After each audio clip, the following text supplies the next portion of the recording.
Shalom from Jerusalem. This is TV7's Israel at War update. And as we're set to deliberate the latest, and there are a lot of developments to be discussed in today's edition, it's always important to highlight that today we mark day 720 since the Islamist Hamas and its terror affiliates launched their heinous crimes against the southern communities of Israel. Since then, unfortunately, we still have 48 hostages in Hamas captivity in the Gaza Strip. 20 of them, or at least up to 20 of them, are believed to be still alive. And with that, I'd like to introduce our experts for today, to include Mr. Amir Oren, our TV7 editor-at-large, and Professor Uri Rosenthal, formerly Foreign Minister of the Kingdom of the Netherlands, currently a professor at one of the leading universities in the Netherlands. It's great to see both of you. And I'd like to start with a question to you, Mr. Oren, to, if you will, grant us a overview of the most important events that we should focus on at the get-go of today's update, with initial also focus on the situation in the Gaza Strip in particular. So there are three main lines of efforts which are quite current, and that is the Gaza operation, which we will go into momentarily, the Houthi attacks on Israel and Israel's counterstrikes, and the diplomatic struggle in which Israel finds itself, and which one can echo President Trump in his own complaint about being stuck on the escalator in the UN building. So Israel is diplomatically having to climb up some very steep and multiple steps, both in the UN and elsewhere, including quite a bit of bad news for football fans in Israel regarding Israel's possible expulsion from UEFA, and for Eurovision contest fans, because Israel could be banned from next year's Eurovision. But that is, of course, the diplomatic front, which is very important, and Prime Minister Netanyahu is already in the United States. He is going to address the UN tomorrow and next week to meet with President Trump at the White House, after Trump has seen both Arab leaders and diplomats and Turkey's Erdogan. Now, as for Gaza, yesterday another Israeli soldier was unfortunately killed. He is the 912th trooper to be killed since the start of the war. Approximately one half of this number were killed from October the 27th, when the Israeli ground forces, 2023, when the Israeli ground forces entered Gaza. Also, more than 6,000 Israeli troops were wounded during these almost 2 years of fighting. And as you said, three army divisions, armor, infantry, artillery, engineers, with air support, are methodically making their way around and into the heart of Gaza City. They are encountering some resistance, but one does not know for sure whether the lack of major resistance is because Hamas and Islamic Jihad are preparing the urban area for further fighting, or whether they sneaked out south along with the civilian population. Lastly, the Houthis out of Yemen have been targeting Israel's southernmost city of some 50,000 people, Eilat.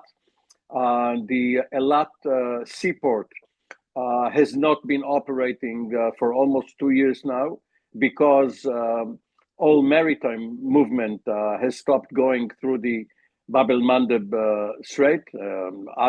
They have chosen to go around the Cape of Good Hope because of insurance and other problems, as the Houthis have been threatening and making good or bad on their promise, hitting Israeli-bound shipping. And now they are trying to target Eilat itself, which is mostly a one industry city with tourism and travel, both domestic and international, providing for the city's livelihood, and the adjacent airport of Ramon. They are now trying to hit all of these targets through drones rather than ballistic missiles. And the Israeli Air Force has had a spotty record at intercepting those.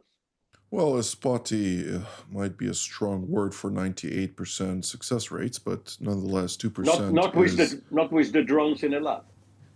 Not with the drones in Eilat. Well, from what I read, what was 98%. I might be mistaken, but that's the data delivered by the Israeli Air Force air and missile defense. And within that context, of course, we need to just point out that the last 3 consecutive years, Israel won the popular vote at the Eurovision Song Contest, with 3 years ago, of course, winning the whole contest, which may have caused many of those anti-Israel elements to feel somewhat confused by the fact that they're sure that the majority of Europe hates Israel. But nonetheless, this is a frustration for many of those people who do not want to see Israel receive so much favor. And at the same time, when we're talking about UEFA, of course, Israel has not won the last 3 years, but nonetheless, when we're talking about sports, I think that for good reason, throughout history, sports were always reserved, detached from politics and global affairs. But coming down to the smaller resolutions, when we're talking about Gaza, also during the latest Security Council resolution, Security Council meetings, as well as the UN General Assembly addresses, there is a lot of anti-Israel rhetoric with regard to the situation in Gaza, with regard to the IDF's push in Gaza City in particular, and in spite of the fact that much of this rhetoric is completely detached from the situation on the ground. Professor Rosenthal, what am I missing here? Well, I could say that I can only corroborate your message on the extreme the anti-Israel stance at the moment all over the world, in the United Nations, also, by the way, in Europe. And with regard to Europe, we see that 2 of our major countries, UK and France, have said that they recognize the state of Palestine, Belgium on severe conditions. We can only take consolation in the fact that countries like Germany and Italy do not go that way. Secondly, we have a lot of pressure in Brussels by now on the EU front with regard to the association treaty with Israel, which is very important on the economic side. And thirdly, not the least, there is also much pressure on Israeli participation in the multi-billion R&D program of the EU, the so-called Horizon program. And it is astonishing to see how everybody is talking anti-Israel stuff without understanding that they may actually be very counter-effective to their own interests. That is what is the situation here. And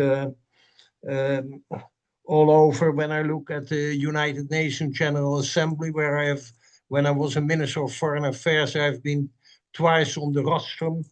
I can only say that it is really a farce to see that countries like Iran and Cuba and Venezuela talk very big words about human rights, which would be violated by Israel and the IDF, without understanding that they themselves are really culprits to the extreme degree on that in that domain of human rights. Well, on the previous point, since the United Nations General Assembly, I mean, it's a charade of totalitarian regimes blaming democracies for their misgivings, and that has been the truth of the matter for quite some time. But let's talk about the European Union for a moment, since it seems like the European Commission is very vigorous in its approach against Israel at a time when it does not have the support of its 27 member states, particularly not the unanimous support it requires to proceed on the various sanctions that it seeks to push forward. And the European Commission happens to be a non elected body of commissioners that ultimately is not the democratic representation of the will of the European people. So, what am I missing here? What is happening with regard to the European democracy, Demos Kratos, which has been supposedly a pillar of what they have been trying to export around the world? Okay, well, 2 points on my part, very briefly. First, when we talk European Commission, don't underestimate the enormous impact of the bureaucracy of the European Commission, which is the European External Action Service, which has been over so many years, also in the time I was a Minister of Foreign Affairs, has a very strained, peculiar anti-Israel bias. That's one. Secondly, you are completely right when you say that the European Commission is a non-elected body. It is a semi-bureaucratic kind of entity, while the actual top level of the European Union is the Council of European Leaders.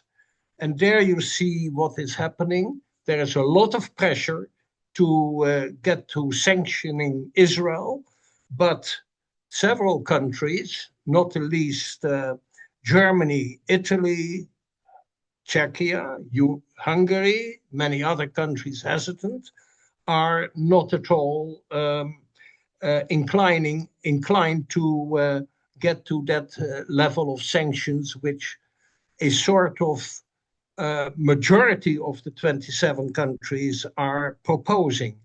And there is a kind of intricate play going on, because for some of the measures you would need unanimity, and for others a qualified majority. But this qualified majority will not be attained as long as countries like Germany and Italy do not want to go that course. Well, they don't want to go that course for good reason, and unfortunately, some of the countries that do seek to go that course don't have their own people's mandates to go that course, but nonetheless, that is for another discussion. Let's divert our attention now to the Houthi question, since Mr. Owen, you mentioned the issue that we're seeing by this Yemeni terrorist organization, designated as such by most Western nations, an Iranian proxy, no less, which has been launching deliberately against civilian targets, both unmanned aerial vehicles, one-way unmanned aerial vehicles, that is, and ballistic missiles. The majority of the incoming projectiles have been intercepted, but nonetheless, this is a nuisance, that has been really challenging for the Israeli public, to say the least, since it establishes a type of complacency that brings about the reality as we saw it in Eilat, where people stand in the streets, take pictures of a drone incoming, about to explode, and do not heed the calls of the home front command, which is quite clear about the need to go and find shelter in such a scenario. That's exactly right. Because of the majority of cases which you pointed to, the success of the Israeli Air Force, the air and missile defense units in intercepting most of the aerial threats, sometimes when it's away from the Israeli shores, we have partners, the US above all, helping Israel to intercept those. But in any event, those on the ground are complacent. They know that they shouldn't leave their shelters or their safe rooms, or at least their places of work and residences, for 10 minutes after the intercept, because even though on television one hears the report that the missile or the drone has been intercepted, there are still some debris of interceptor missiles which could hit passersby. And therefore, it is quite important and even urgent that people do not go out for the next 10 minutes. The problem with what you referred to in Eilat, that tourists would shy away from the place and find other places, either in Israel or abroad, to go to if they believe that this is going to be a constant threat. So up to now, no one in Eilat has been killed. And some people were wounded, especially yesterday, but there were no fatalities. But for families who are going on holiday with children, they would rather choose another place. And these are the high holidays, and this is the start of autumn. So Eilat is a very popular spot for domestic tourism as well as international travel. Hopefully, Israel will find a solution to this problem. Absolutely. As we know, of course, by year's end, we are expected to see also Iron Beam coming into play here, which will be very successful, at least from the ratings that I've spoken to, number of individuals related to this system.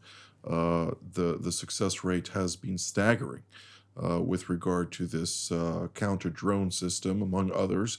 So, God willing, we will see another layer of aerial defense integrated in Israel's multi-layered air and missile defense.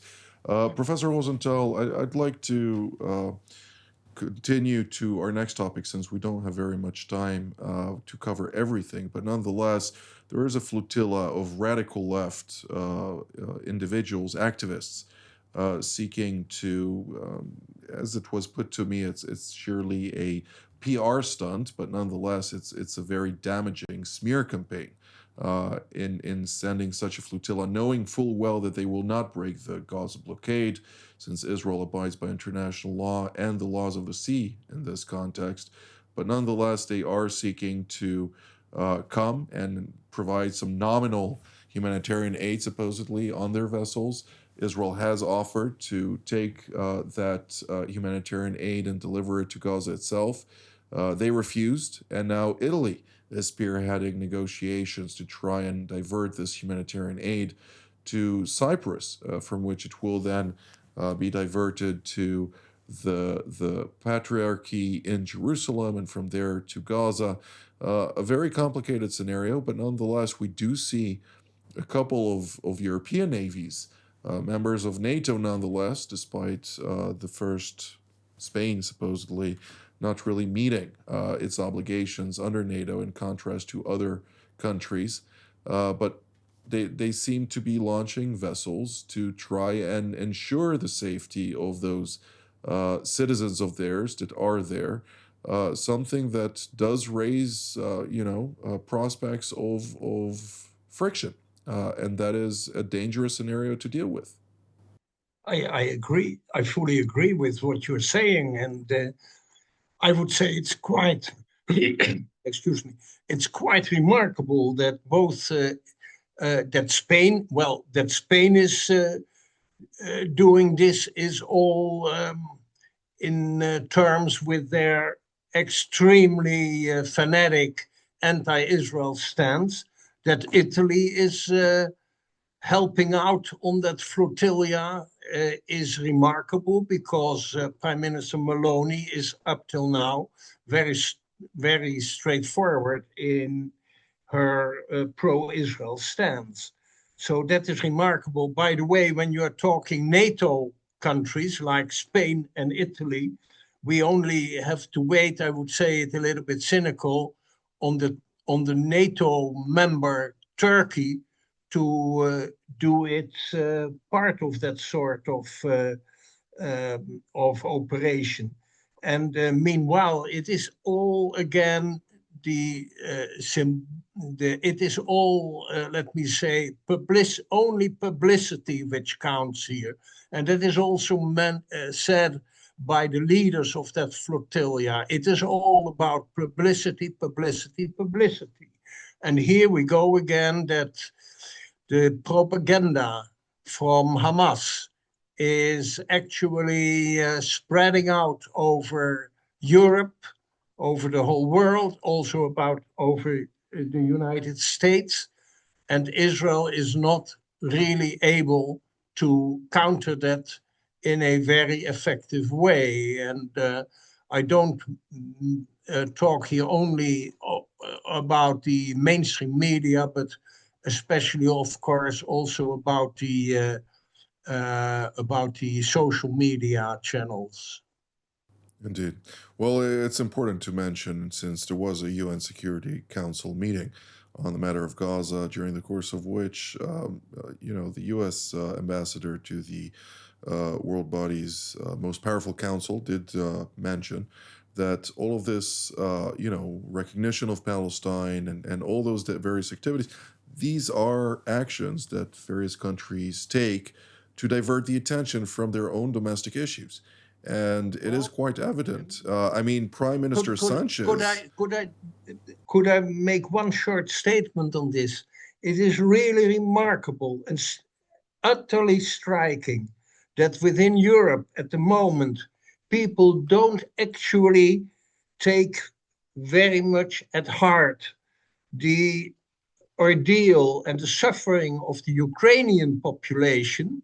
That is actually a simple kind of daily affair, which they are not getting nervous about, while they all, every day, all the papers, all the social media are full of stuff about the suffering of Gaza children and women and men, without understanding that up till now, the Hamas is still using these poor people as human shields for their nasty business.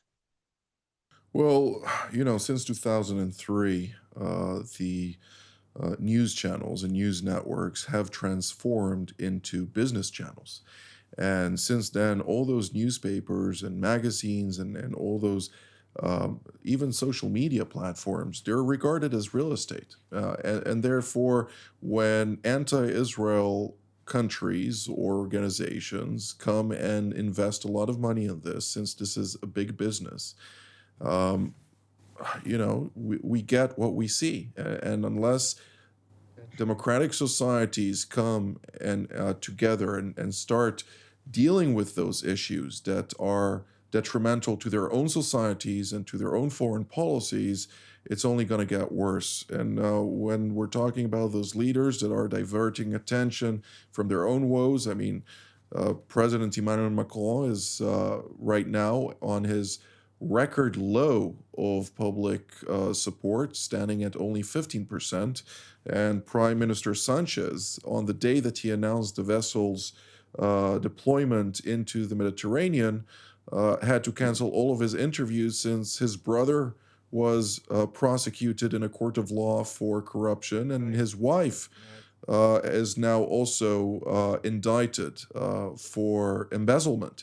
So it does speak loudly to the nature of those various challenges at hand. Now, we don't have very much time left, and I would like to ask Mr. Oren one more question, and that is, we did hear Hezbollah Secretary General Naim Qassem calling on the Kingdom of Saudi Arabia to push its differences aside and to collaborate together against Israel, which is the enemy of Islam, as he put it. What are we to take out of that? And does that also bid a certain, projection to the future when we're talking about Lebanon, taking also into account the remarks by U.S. envoy to Lebanon and Syria and ambassador to Turkey, Tom Barrack, who said in an interview quite openly that the Lebanese leadership just talks for the sake of talking, and they don't really carry any activities to back up any type of arrangement that they have reached. So it's pathetic. Naim Qassem is a pale shadow of his predecessor, Hassan Nasrallah. There is no chance that the protege of Iran will get any support from Saudi Arabia. There is some progress, apparently, in the talks in which Ambassador Barak participates, both in the region as well as in the United States. The trilateral talks, the American, Syrian, Israeli talks. President Ahmed Ashara in New York said that, yes, there is some progress in the security talks. We know that there are two major points in contention: the Druze community in the Sweda governorate and the militarization of southwest Syria, south of Damascus. By the way, since we talked about it a few minutes ago, the IDF has announced that the targets in today's strike in Yemen were military facilities and drone encampments. Apparently, if you can't shoot down the drone, you go to its home and hit it there. Well, this is all the time that we have for today. I'd like to thank Professor Uri Rosenthal and Mr. Amir Oren for all of your insights today. I'd like to thank all of you at home as well. Until our next edition, from here in Jerusalem, Shalom.